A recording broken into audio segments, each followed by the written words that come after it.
And finally, welcome back again for the fourth and final group that joined the session today. So we have here Christos from the University of Cyprus and Thilo from the University of Cologne. And now they're gonna tell us something about the idea that came up from their brainstorming and the background that made this idea rising. So please, Christos, go ahead. Hello, Martina.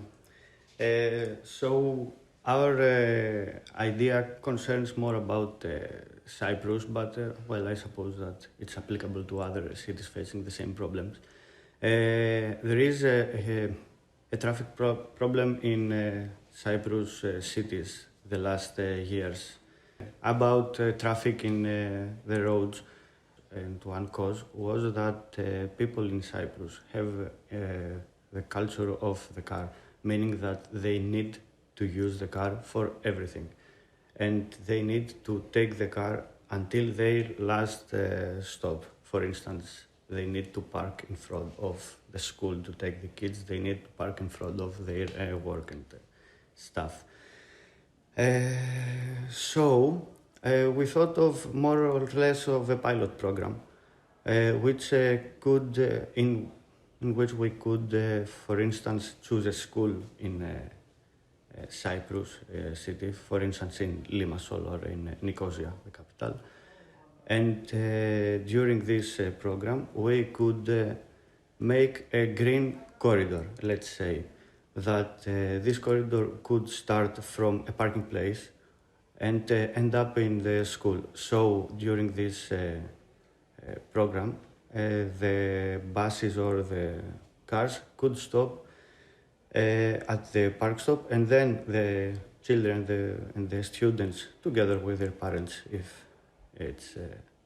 they want to, they could move and they could walk through this corridor, which could consist of trees and bushes and smelly plants and stuff. This is why, because we needed to show that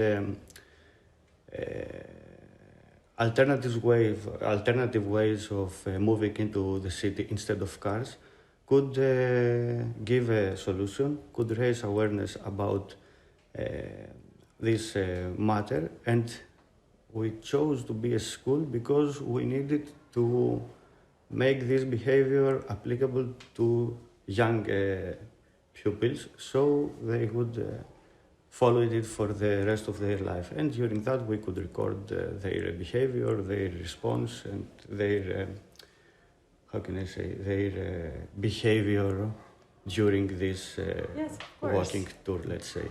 But this could face some legal obstacles, and there could be some more actions. Exactly. So that was the second half of our idea, or maybe also more a meta idea, because we thought that we have many good ideas, many projects making the street greener and so on, or maybe also in implementing, installing solar panels, or having other good ideas how to improve your direct environment around you locally. But very often it's difficult to impose these changes. There are administrative obstacles, legal obstacles, and so on. So you actually need legal advice. So another idea that we also had was implementing law clinics. So at the law faculties, this concept of law clinics means that students in a very early stage already solve concrete cases on a certain topic.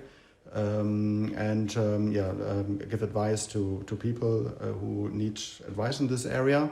And in these concrete cases, for example, it could be a law clinic where students support initiatives that have certain ideas, for example, making a street greener, by how to realize that idea in communication with the administration, or even with if there are some legal issues to solve which are linked to that. So that would also improve the student engagement. Students learn very practical working cases, law students at a very early stage, and you have these initiatives.